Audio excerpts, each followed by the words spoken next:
فرض کریں کہ نا ایک بہت ہی جدید اور شاندار قسم کا خلائی جہاز تیار کیا جا رہا ہے. مطلب دنیا کے بہترین انجینئرز دن رات ایک کر رہے ہیں، لاجواب ٹیکنالوجی استعمال ہو رہی ہے اور ایندھن کا کوئی مسئلہ نہیں. ٹینک بالکل فل ہے، سب کچھ پرفیکٹ ہے. بالکل سب کچھ تیار ہے. ہاں نا، لیکن جب الٹی گنتی شروع ہوتی ہے، اڑان کا وقت آتا ہے، تو اچانک کنٹرول روم میں سناٹا چھا جاتا ہے. کیونکہ پتہ چلتا ہے کہ کسی نے جہاز کے کمپیوٹر میں یہ فیڈ ہی نہیں کیا کہ بھئی اسے جانا کہاں ہے، منزل کیا ہے، اس پوری شاندار مشق کا مقصد ہی کیا ہے. یہ تو واقعی ایک انتہائی خوفناک منظر کشی ہے. یعنی رفتار، طاقت اور صلاحیت تو اپنی انتہا پر ہے، لیکن سمت مکمل طور پر غائب ہے. اور دیکھیں، اگر آپ کے پاس سمت نہیں ہے تو آپ کی ساری طاقت آپ کو صرف اور صرف ایک بہت بڑے حادثے کی طرف لے جا رہی ہے. 100%. اور سچ پوچھے تو جب ہم آج کے جدید انسانی معاشرے کو دیکھتے ہیں نا، تو حالت بالکل اس بے سمت خلائی جہاز جیسی ہی لگتی ہے. ہمارے پاس ٹیکنالوجی ہے، میڈیکل سائنس کے کرشمے ہیں، مادی ترقی کی تو کوئی حد ہی نہیں رہی. بالکل ایسا ہی ہے. لیکن اگر ہم انسانوں کے اندر جھانک کر دیکھیں تو ایک عجیب سی تنہائی، بے چینی اور بے مقصدی کا احساس نظر آتا ہے. یہ ایک ایسا سوال ہے جو ہم سب کو کبھی نہ کبھی پریشان ضرور کرتا ہے کہ اتنی ترقی کے باوجود ہم اندر سے اتنے خالی کیوں ہیں. یہ واقعی سوچنے والی بات ہے. تو آج کے اس تفصیلی جائزے میں ہم اسی الجھن کی تہیں کھولنے کی کوشش کریں گے. ہمارے پاس آج ایک بہت ہی گہری اور دلچسپ کتاب موجود ہے، مرتضی مطہری کی فنڈامنٹلز آف اسلامک تھاٹ. اس کتاب کے ذریعے ہمارا آج کا مقصد یہ کھوج لگانا ہے کہ کیسے سائنس اور ایمان انسانی وجود کے دو بنیادی ستون ہیں، اور کیسے ان دونوں کو ملا کر ہم اس مادی ترقی کے دور میں اپنے اندر کے خالی پن کو بھر سکتے ہیں. ہاں، یہ کتاب دراصل ہمیں ایک مکمل انسان بننے کا روڈ میپ دیتی ہے. لیکن اس سفر کو سمجھنے کے لیے کہ انسان محض ایک گوشت پوست کے وجود سے نکل کر روحانی زندگی کی طرف کیسے جاتا ہے، ہمیں بالکل بنیادی سطح سے آغاز کرنا ہوگا. اچھا، تو بنیادی سطح سے آپ کی کیا مراد ہے؟ دیکھیں، مصنف نے ایک بہت ہی زبردست اور چونکا دینے والی بات سے شروعات کی ہے. وہ کہتے ہیں کہ جانور بنیادی طور پر ایک 4 دیواری کے قید خانے میں بند ہے، اور جب تک انسان اس قید خانے کو نہیں سمجھتا وہ اپنی آزادی کی قدر نہیں کر سکتا. ٹھیک ہے، ذرا ایسے تفصیل سے سمجھتے ہیں. جانور ایک قید خانے میں بند ہے؟ مطلب جب مصنف جانور کو 4 دیواری میں قید کہتا ہے تو یہ بات سننے میں تھوڑی عجیب لگتی ہے. کیسی عجیب؟ مطلب اگر ہم جنگل میں دوڑتے ہوئے کسی ہرن کو دیکھیں یا آسمان میں اڑتے پرندے کو دیکھیں تو وہ تو بہت آزاد اور خوش نظر آتے ہیں نا. تو یہ قید خانے کا تصور کیا ہے؟ میں بتاتی ہوں. دیکھیں، یہ کوئی لوہے کی سلاخوں والا قید خانہ نہیں ہے، بلکہ یہ آگاہی اور شعور کی قید ہے. مصنف دراصل اس حد کی بات کر رہے ہیں جہاں تک ایک جانور کی سوچ جا سکتی ہے. ذرا تصور کریں، اس قید خانے کی پہلی دیوار یہ ہے کہ جانور کی دنیا صرف اس کے ظاہری حواس تک محدود ہے. صحیح، یعنی جو وہ دیکھ اور سن سکتا ہے. بالکل، جو وہ دیکھ سکتا ہے یا سونگ سکتا ہے، بس وہی اس کی کل کائنات ہے. دوسری دیوار یہ ہے کہ وہ صرف اور صرف اپنے انفرادی وجود کے بارے میں سوچتا ہے. اسے دوسرے جانوروں کے دکھ درد سے کوئی غرض نہیں ہوتی. تو باقی 2 دیواریں کیا ہیں؟ تیسری دیوار اس کا مقامی ماحول ہے. وہ جس جنگل یا علاقے میں ہے اس کی سوچ اس سے باہر نہیں نکل سکتی. اور چوتھی اور سب سے اہم دیوار یہ ہے کہ وہ صرف موجودہ لمحے کا قیدی ہے. اچھا، مطلب وہ مستقبل یا ماضی کا نہیں سوچ سکتا؟ بالکل نہیں. ایک جانور نہ تو 100 سال پرانی تاریخ پر غور کر سکتا ہے اور نہ ہی اس سے یہ فکر ہوتی ہے کہ 50 سال بعد اس زمین کا کیا ہوگا. اس کی خواہشات بہت سیدھی اور مادی ہوتی ہے. مطلب بھوک لگی تو کھا لیا، نیند آئی تو سو گئے، بس کہانی یہاں ختم ہو جاتی ہے. وہ اس فریم ورک سے باہر نہیں نکل سکتا. تو انسانیت کا ارتقاء اسی فریم ورک کو توڑنے کا نام ہے؟ ہاں نا، ارتقاء کا یا انسان بننے کا اصل مطلب ہی یہ ہے کہ اس حیوانیت کے گھونسلے سے اڑان بھری جائے اور ایک ثقافتی اور روحانی وجود بنا جائے. یہ بات بہت گہری ہے. اگر انسان محض ایک بائیولوجیکل مشین ہے تو بقا اور زندہ رہنا تو اس کا واحد آپریٹنگ سسٹم ہونا چاہیے. لیکن مصنف جو کہہ رہا ہے وہ یہ ہے کہ انسان کے پاس کچھ اضافی ہے. ہاں، انسان کے پاس ایک اضافی ہارڈ ویئر موجود ہے، ایک طرح کا روحانی اینٹینا جو صرف کھانے اور سونے سے آگے کے سگنلز پکڑتا ہے. ہم وقت اور خلا کی قید سے آزاد ہو کر صدیوں پرانی کہکشاؤں کا سوچتے ہیں۔ ہم ان لوگوں کے لیے ہمدردی محسوس کرتے ہیں جن سے ہم کبھی ملے بھی نہیں۔ بالکل صحیح کہا آپ نے، اور یہی وہ نقطہ ہے جہاں مصنف بتاتے ہیں کہ انسان کے مقاصد غیر مادی اور غیر انفرادی ہو جاتے ہیں۔ یہ بہت اہم تصور ہے۔ غیر انفرادی سے مراد دوسروں کا درد محسوس کرنا؟ جی بالکل، جب انسان حقیقی معنوں میں انسان بنتا ہے نا، تو وہ صرف اپنے مفاد کا قیدی نہیں رہتا۔ کتاب میں ایک بہت خوبصورت مثال ہے کہ انسان ایک ایسی سطح پر پہنچ جاتا ہے جہاں دنیا کے کسی دوسرے کونے میں بسنے والے انسان کے پاؤں میں اگر کانٹا چبھتا ہے تو اسے یوں محسوس ہوتا ہے جیسے وہ کانٹا اس کی اپنی آنکھ میں چبھ گیا ہو۔ کیا واقعی یہ ہمدردی کا لیول تو بہت کمال ہے۔ ہاں نا، یہ ہمدردی، یہ انصاف پسندی اور یہ سچائی کی تلاش، یہی وہ چیزیں ہیں جو اسے جانوروں سے ممتاز کرتی ہیں۔ ٹھیک ہے، تو فرض کریں ہم اس حیوانی سطح سے اوپر اٹھ گئے۔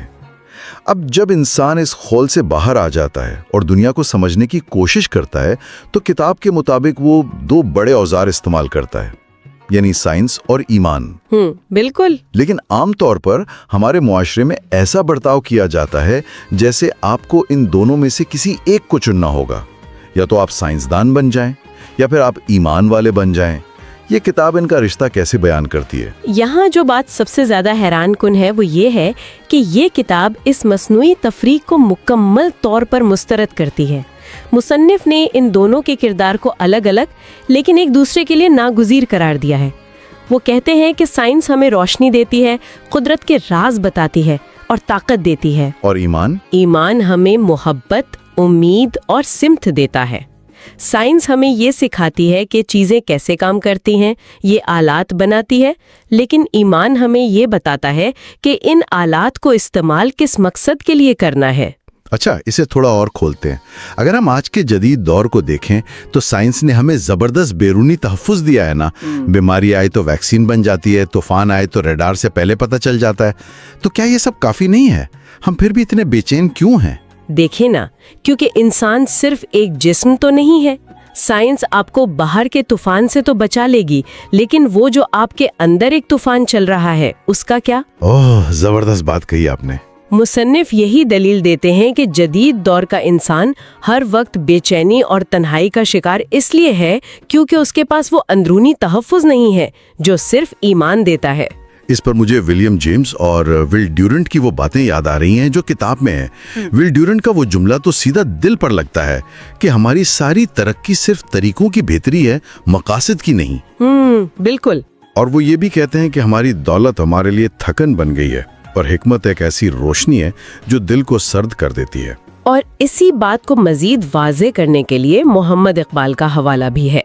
وہ کہتے ہیں کہ صرف عقل اور خالص عقلیت کا دور جس پر یورپ نے اپنی بنیاد رکھی، وہ انسان کی اخلاقی ترقی میں رکاوٹ بن گیا ہے۔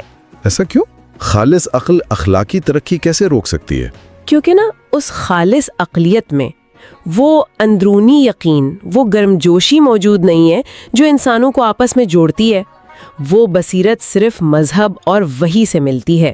اس ساری بحث سے ایک بات تو بڑی کھل کر سامنے آ رہی ہے کہ سائنس اور ایمان ایک دوسرے کی جگہ لے ہی نہیں سکتے۔ کتاب میں ایک بڑی زبردست تشبیہ دی گئی ہے کہ ایمان کے بغیر سائنس بالکل ایسے ہی ہے جیسے کسی پاگل انسان کے ہاتھ میں تیز دھار تلوار دے دی جائے، ہاں، یا پھر آدھی رات کو کسی چور کے ہاتھ میں روشن چراغ پکڑا دیا جائے تاکہ وہ زیادہ آسانی سے مال چڑا سکے۔ بالکل۔ اور اگر اس کا الٹ دیکھیں، یعنی سائنس نہ ہو اور صرف ایمان ہو، تو وہ بھی خطرناک ہے۔ بغیر علم کے ایمان اندھی عقیدت اور تعصب بن جاتا ہے۔ وہ روشنی نہیں دیتا، اندھیرے میں بھٹکاتا ہے۔ اسی لیے دونوں ستونوں کا ایک ساتھ کھڑا ہونا ضروری ہے۔ یہ بات سن کر میرے ذہن میں ایک بہت ہی تکلیف دہ سوال ابھر رہا ہے۔ آج کا انسان جس نے بڑی یونیورسٹیوں سے ڈگریاں لی ہیں، جو لیپ ٹاپ اور آرٹیفیشل انٹیلیجنس سے دنیا بھر کا ڈیٹا منٹوں میں پروسیس کر لیتا ہے، اگر اس کے پاس اخلاقی سمت نہیں ہے تو کیا وہ ماضی کے کسی جاہل اور ظالم حکمران جیسے چنگیز خان سے کچھ مختلف ہے؟ اگر ہم مقاصد اور نتیجوں کے اعتبار سے دیکھیں نا، تو بنیادی طور پر کوئی خاص فرق نہیں ہے۔ واقعی؟ देखें, अगर एक पढ़े लिखे इंसान का मकसद सिर्फ अपना ज़ाती मुनाफा और दूसरों का इस्तेहसाल है, तो वो भी वही कर रहा है जो माजी के बादशाह करते थे।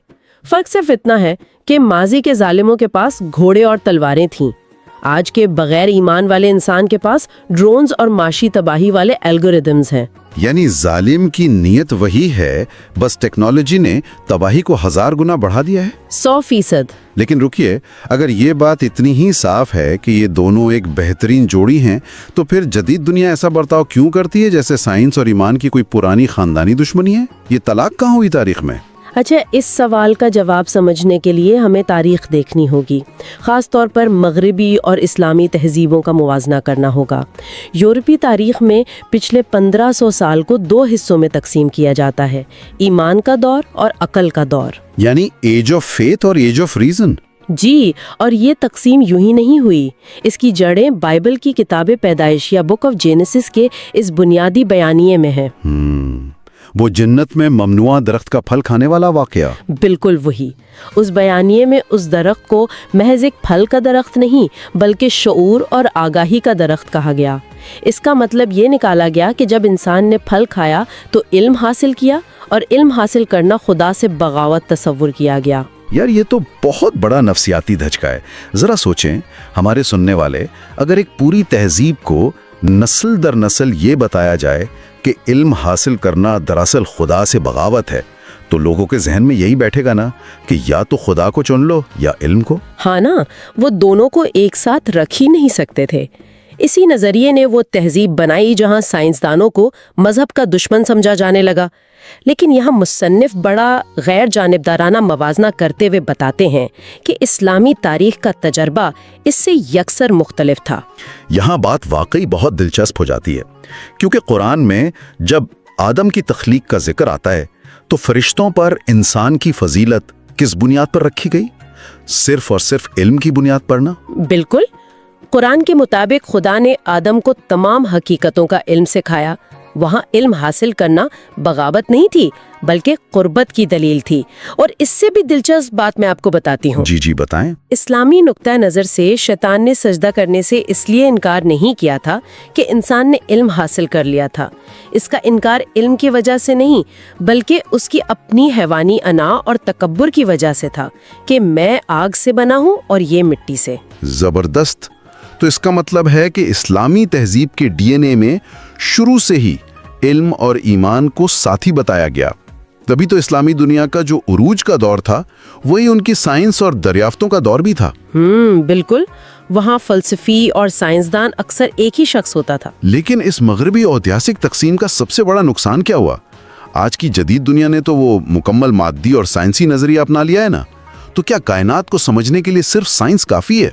मुसन्निफ इसका जवाब बहुत वाज़े देते हैं कि साइंसी नज़रिया अपनी तमाम तर ताकत के बावजूद हकीकत का सिर्फ एक छोटा सा हिस्सा बयान कर सकता है। किताब में कमाल की तशबीहात है। वो कहते हैं कि साइंस अंधेरी रात में एक ताकतवर सर्च लाइट की तरह है। हाँ, वो बाया तो दिन की तरह रोशन हो जाएगा, लेकिन उस रोशनी के बाहर क्या है, उस अंधेरे में और क्या छुपा है, साइंस वो नहीं बता सकती।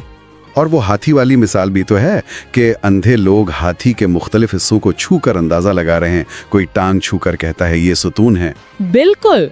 साइंस हमें बायोलॉजी और फिजिक्स के टुकड़े तो दे रही है, लेकिन पूरा हाथी कैसा दिखता है वो साइंस नहीं बता सकती। मुझे वो तेहरान शहर के नक्शे वाली मिसाल भी बड़ी जबरदस्त लगती है। जरा वो भी हमारे सुनने वालों के लिए खोल कर बयान करें। मैं चाहूंगा आप इस पर बात करें। देखें, अगर आपको तेहरान या किसी भी बड़े शहर को समझना है ना, तो अगर आप सड़कों पर पैदल चलेंगे तो बारीक तफसीलात नजर आएंगी। फलां गली में बेकरी है, ट्रैफिक कैसी है, लेकिन क्या इस तरह आप शहर का पूरा फैलाव समझ सकते हैं? बिल्कुल भी नहीं। साइंस वो सड़कों पर चलने वाला तजुर्बा है, लेकिन कायनात की मुकम्मल हकीकत जानने के लिए आपको मजहबी और फलसफियाना नजरिए के हवाई जहाज में बैठना होगा। कमाल है। और यही वजह है ना कि जब बड़े सवालात आते हैं कि कायनात कहाँ से आई, इसका अंजाम क्या है, जिंदगी का मकसद क्या है, तो साइंस वहाँ आकर हाथ खड़े कर देती है। और साइंस का ये तरीका दुरुस्त भी है। इसका काम इन सवालों के जवाब देना है भी नहीं। हाँ, लेकिन मसला तब होता है जब हम इंसान इन नामुकम्मल साइंसी जवाबात पर जिंदगी की इमारत खड़ी करने लगते हैं। बिल्कुल, अगर हम इसे वसी तनाजुर में देखें ना, तो साइंसी नजरियात तो रोज बदलते रहते हैं क्योंकि वो मफरूजों पर खड़े हैं। आज की हकीकत कल गलत हो सकती है। तो जो चीज खुद इतनी मुतजलजिल हो, वो किसी को एक पायदार नजरिया कैसे दे सकती है, जबकि मजहबी ईमान एक मुस्तहकम और मुकद्दस बुनियाद देता है। तो हम वापस वहीं आ गए जहां से बात शुरू की थी, जदीद इंसान की बेचैनी। अगर साइंस ये बताती है कि गाड़ी कैसे बनानी है तो ये तो जबरदस्त है, लेकिन अगर हमारे पास नक्शा ही नहीं कि इस गाड़ी को लेकर जाना कहाँ है, तो सारा सफर बेकार हो जाएगा। अब जरा इस तस्वुर को आज के माशरे और मुस्तकबिल पर लागू करके देखते हैं। मुसन्निफ बताते हैं कि इंसान के अफ़ाल दो किस्म के होते हैं। एक वो जो सिर्फ लज्जत पर मबनी होते हैं, भूख लगी तो खा लिया, और दूसरे वो जो मकसद पर मबनी होते हैं, जहां इंसान अक्ल और इरादा इस्तेमाल करता है। लेकिन रुकिए, अक्ल और जहानत तो किसी भी मकसद के लिए इस्तेमाल हो सकती है ना। एक शातिर मुजरिम भी तो बहुत ज़हीन होता है और पूरी मंसूबाबंदी करता है। आपने बिल्कुल दुरुस्त मकाम पर उंगली रखी है। मुसन्निफ यही कहते हैं कि अगर इंसान की जहानत को ईमानी अक़दार से काट दिया जाए तो वो जहानत खुद गर्जी की गुलाम बन जाती है। अच्छा, तो इसका नतीजा क्या निकलता है? नतीजा ये निकलता है कि वो ऐसी ऐप्स बनाएगा जो बच्चों को स्क्रीन का आदी बना दे ताकि मुनाफा बढ़े। वो ऐसे जदीद हथियार बनाएगा जो लाखों इंसानों को राख कर दें। मुसन्निफ इस रवैये को इस्लामी इस्तिलाह में शैतानत कहते हैं। शैतानत यानी अकल का इस्तेमाल सिर्फ तबाही और लालच के लिए। ये बात तो रोंगटे खड़े कर देने वाली है। इसका सीधा सा मतलब है कि साइंस और ईमान को साथ लेकर चलना कोई ऑप्शन नहीं है, ये हमारी मजबूरी है, वरना हम अपने ही हाथों तबाह हो जाएंगे। बिल्कुल। मुस्तकबिल का इंसान सिर्फ पेट और कमर का मुआशी जानवर नहीं हो सकता। इसे अकीदे और ईमान का एक सकाफती वजूद बनना पड़ेगा। इससे एक अहम सवाल पैदा होता है कि आज के माशरे में समाजी इंसाफ और हमदर्दी कैसे आए? क्या मादियत परस्त नजरियात ये नहीं कर सकते? देखें, वो कवानीन बनाकर लोगों को मजबूर तो कर सकते हैं, लेकिन दिलों में हमदर्दी नहीं डाल सकते। मजहबी ईमान वो मुनफरिद निज़ाम है जो इंसान को अंदरूनी तौर पर जोड़ता है और मादी ताल्लुकात से बालातर कर देता है। तो इस सब का आखिर मतलब क्या है? मतलब ये कोई ऐसी बहस नहीं है जो सिर्फ फलसफे की किताबों तक महदूद रहे। ये सीधा हमारी आज की जिंदगी पर लागू होती है। टेक्नोलॉजी के इस दौर में बगैर किसी रूहानी रहनुमाई के हमारा हर नया साइंसी कमाल हमारी तबाही का नया हथियार बन सकता है। बिल्कुल ऐसा ही है। अगर हम इस पूरी गुफ्तगू का निचोड़ निकालें तो हमने देखा कि इंसान का सफ़र हैवानी खौल से निकलकर रूहानी वजूद बनने तक कैसे जाता है।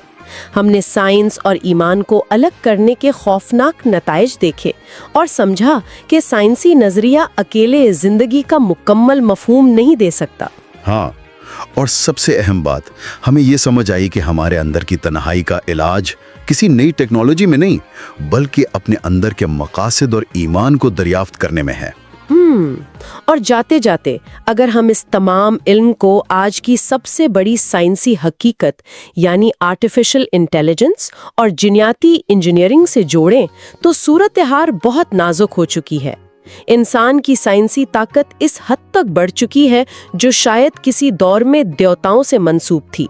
हाँ, और यही चीज मुझे एक बहुत ही खौफनाक और चौंका देने वाले सवाल पर छोड़ जाती है। साइंस हमें खुदा जैसी ताकतें तो दे रही है, लेकिन क्या हमारा रूहानी इर्तका इतनी तेजी से हो रहा है कि हम उन ताकतों का बोझ उठा सकें? ये बहुत बड़ा सवाल है। या फिर हम एक ऐसा मुस्तकबिल बनाते जा रहे हैं जहां हमारे बनाए हुए आलात हमारे मकासद से इतने बड़े, इतने खुद मुख्तार हो जाएंगे कि हमें खुद अपनी ही तख्लीक से बचाने के लिए किसी नए रूहानी इनकलाब की जरूरत पड़ जाएगी। वही खलाई जहाज वाली बात। ताकत लाजवाब है, लेकिन क्या हमें मालूम है कि हम जा कहाँ रहे हैं? इस पर जरूर गौर कीजिएगा।